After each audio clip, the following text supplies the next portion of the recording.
back. It is Bones, and in this one, we're going to go ahead and talk about coming out of 2022 and starting 2023. I did look back and think about where we started from and where we are going. Now, I am not a bandwagon fan. I've been collecting action figures from retail for a long time. I can remember being a little kid and seeing the Legends of the Dark Knight at Kmart and, starting off buying some of those. But of course, back then I would just open them up and display them and, mess around with them. And later on, that moved into when Mattel got the license with the DC superheroes and the regular Batman line, which is a line that I still to this day have the figures and really enjoy those as well, even though they were very simple, basic figures, but with cool accessories. And now there was a fork in the road, and that was when 2000 something I started collecting Marvel Legends, and I was really interested in that. This was the Toy Biz days. I had the Captain America that they put out. I remember building the Galactus, and one day I was at Walmart and I just happened to come across the first wave of DC Universe classics. And this was like a turning point when this happened. And it was that basically I decided in my mind that I was going to go with DC figures completely, because I had always, enjoyed Batman and DC Comics and stuff like that. But I was pretty much a fan of both Marvel and DC. But at this point exactly, when I saw the scope work from the Four Horsemen and the packaging, is when I just fell in love completely with DC figures. And I completely abandoned Marvel Legends. I sold most of the ones that I have. I mean, I have a couple of left, but I do not even keep those here. Those are in storage. And I just dedicated my collecting to DC Universe Classics. Now, I do have that whole collection in box, but I also here, directly in front of me, I have my loose DC Universe Classics collection, which is from Wave 1 all the way to Wave 20, and even a couple of extra figures after that. But that kind of drives us down the road to where we are now.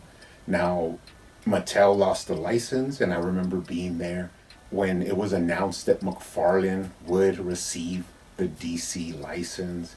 And I remember just thinking, well, when I was into Marvel, McFarlane was like a game changer.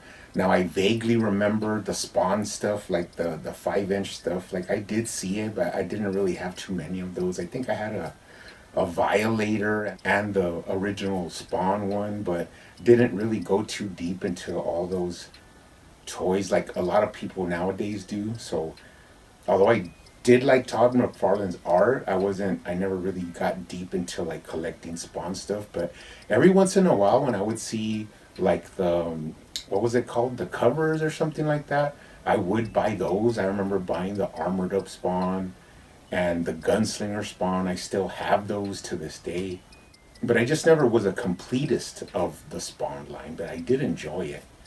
But basically in the inception of McFarlane taking over the DC Multiverse line, I was there from the beginning. I even have pics of like the first figures that I ever saw, in the aisles. And I remember I was like, whoa, this is a whole new era, a whole nother book that we're going to open up. And that is where my DC Multiverse from McFarlane collecting started. Now, I have to admit that nobody knew what to expect in that first year of 2020. And it was pretty interesting to see like a lot of reactions, and a lot of people were perturbed that he went to 7-inch and he didn't do 6-inch. And then a lot of people were mad that he chose to do a lot of like stuff we'd never seen before, like the death metal and stuff like that, when a lot of people just wanted to redo DC Universe Classics again. Which, I mean, I have all of those figures. DC Direct made a lot of classic, versions of characters. So that's why I'm more open to seeing like new interpretations of characters and things that we've never seen in action figure form before. Reminiscing on all of that, I was thinking, you know, from those first figures, which are the most desirable and the hardest to find and the ones that you're going to pay a lot more for. Now, shout out to my boy Votten, who actually helped me like break down this list, but these are the most valuable and high price figures from the beginning of DC Multiverse from McFarlane. And I mean, this just means that these are figures that if you ever come across for a really cheap price, or it may be in a comic store or something like that, and they're not too expensive, I would definitely suggest picking them up because they're harder to find now. Now, I am going to exclude platinum editions, which are always priced really high. In fact, I think the most expensive McFarlanes are the Arkham, the gold edition of Arkham Knight Batman, and the gold Arkham Origins Deathstroke. Those are like the highest price figures that you're going to find.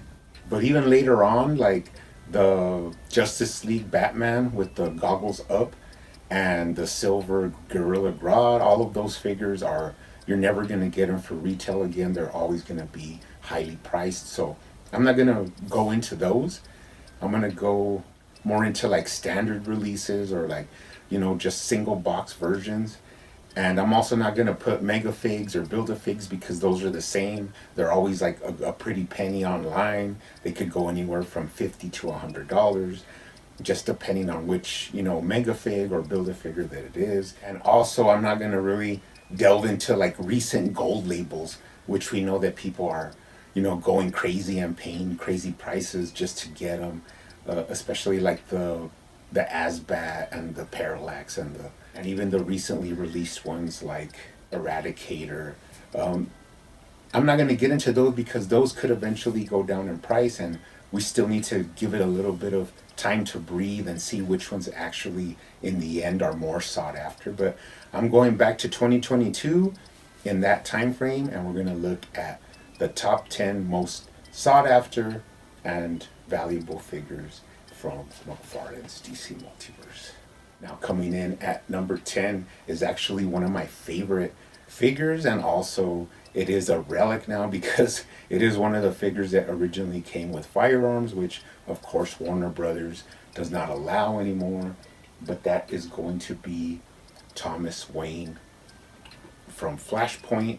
Now, this is a really nicely sculpted figure. Now, this does take us back to when McFarlane was getting his footing in what materials, like in what plastics he was going to use, and the different technologies and the ball joints and stuff like that. So you have to think this was from the first year. So a lot of stuff was still, you know, experimentation, but as a figure, this guy is really nice looking. He does look like Thomas Wayne from the pages of Flashpoint. He does come with his two pistols, and also he's a really nicely sculpted figure. Has a cool utility belt and also hanging holsters.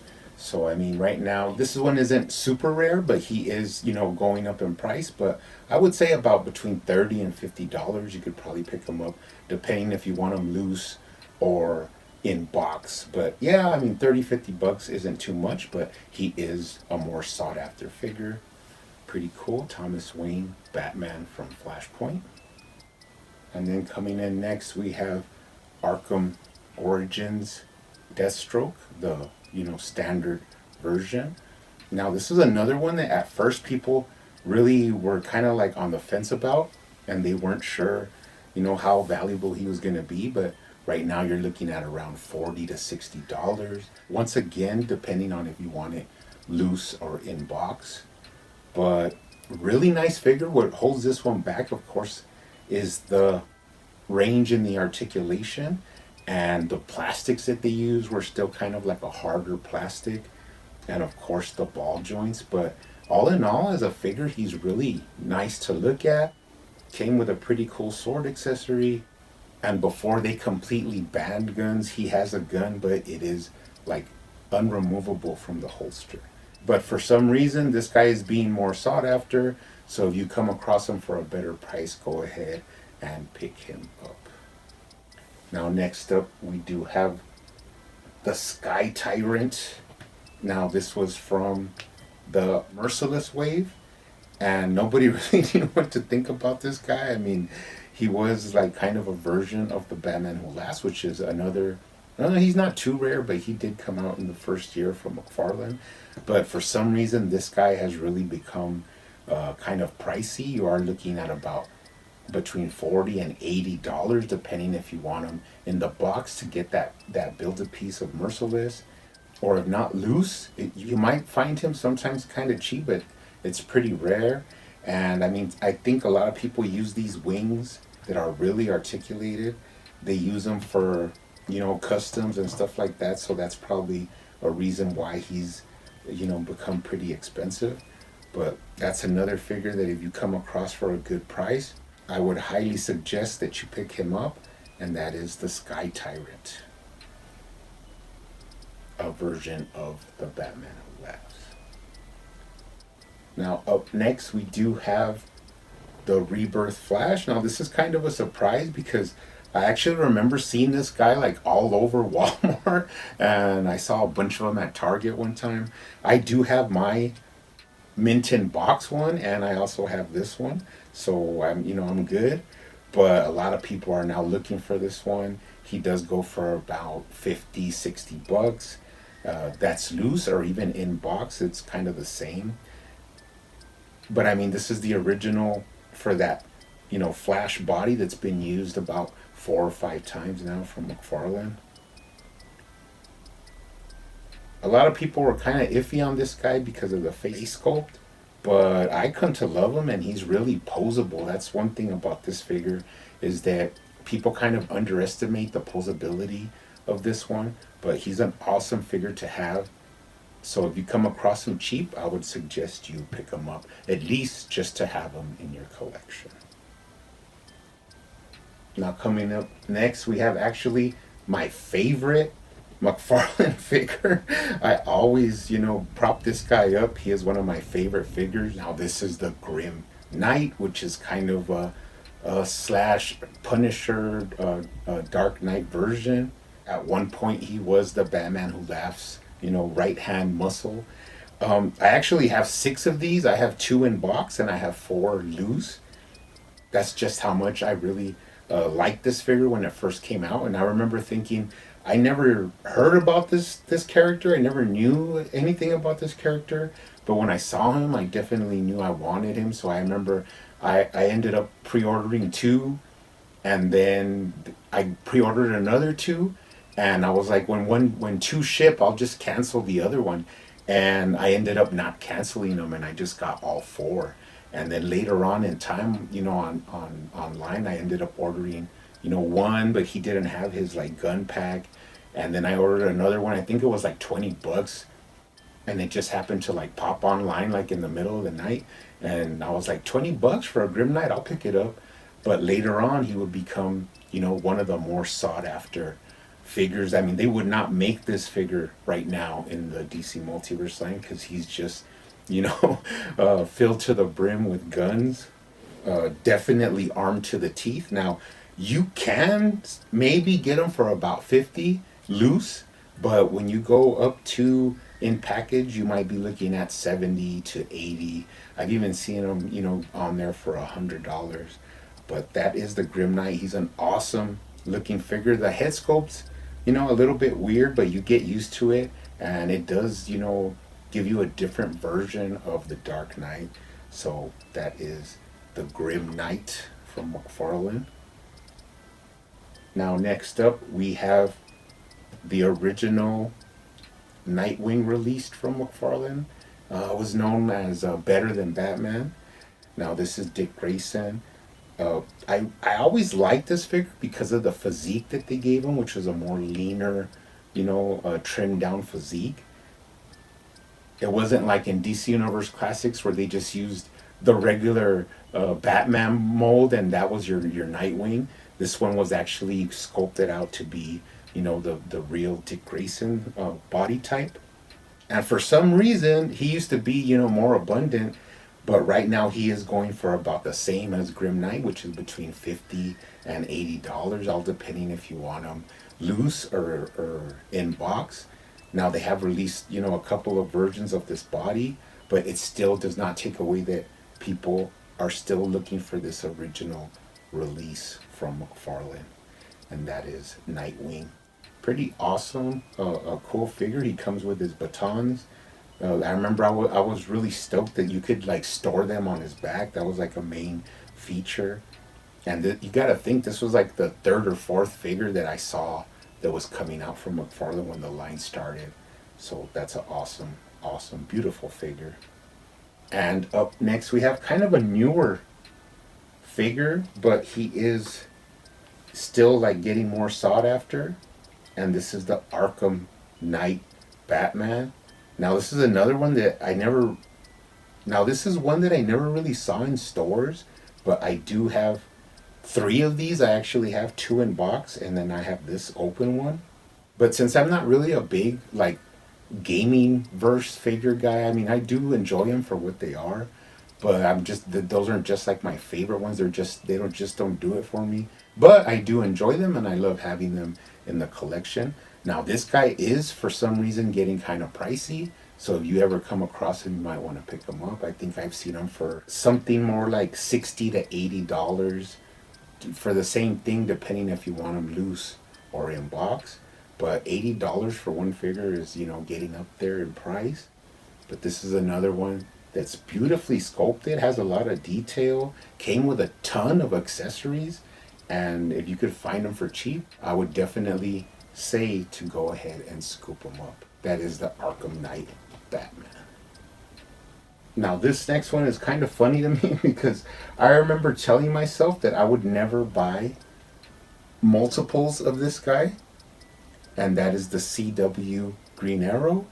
And eventually I ended up, since I had one in box, I ended up buying an extra loose one, and that was a long time ago before the prices now, because he's getting up there in price. And not just that, but he's real rare.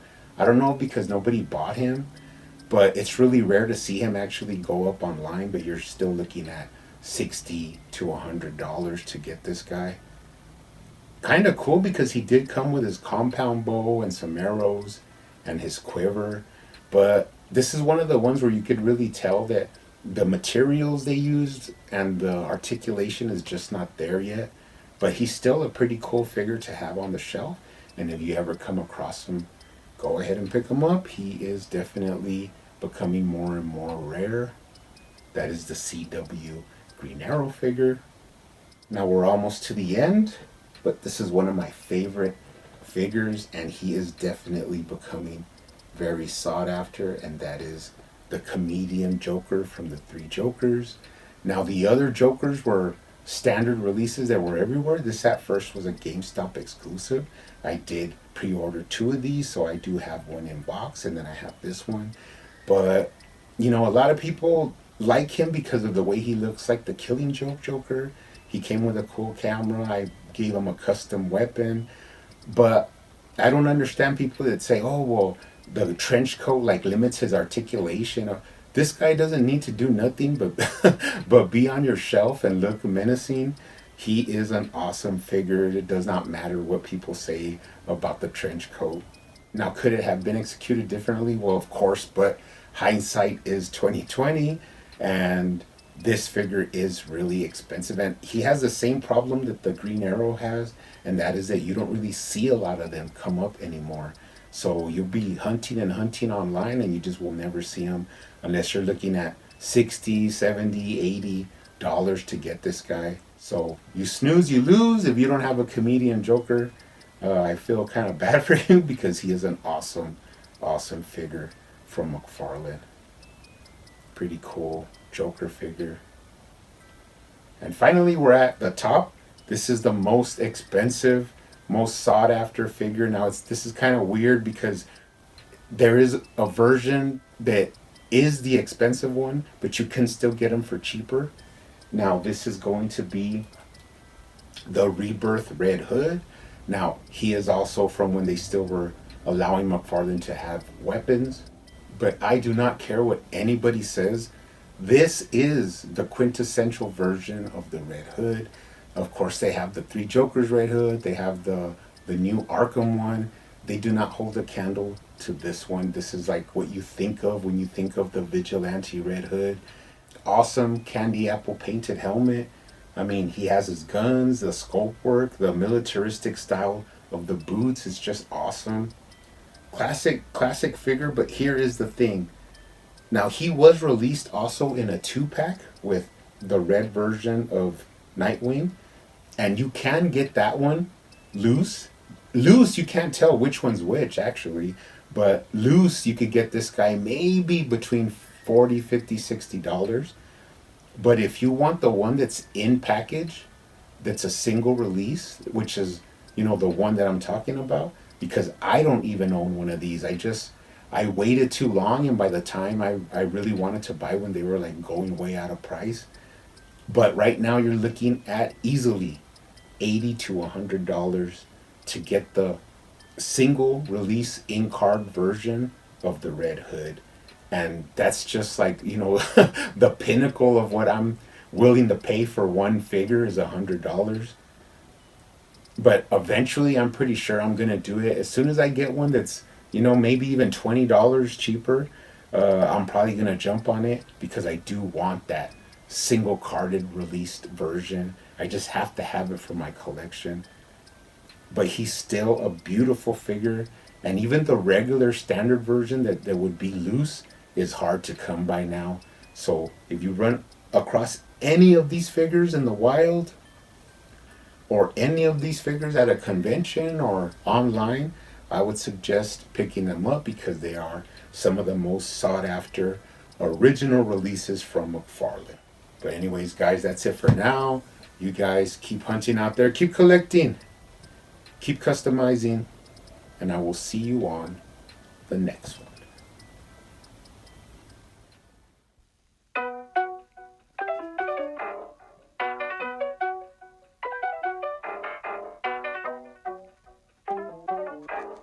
They used to call me Crazy Joe, but now they can call me Batman.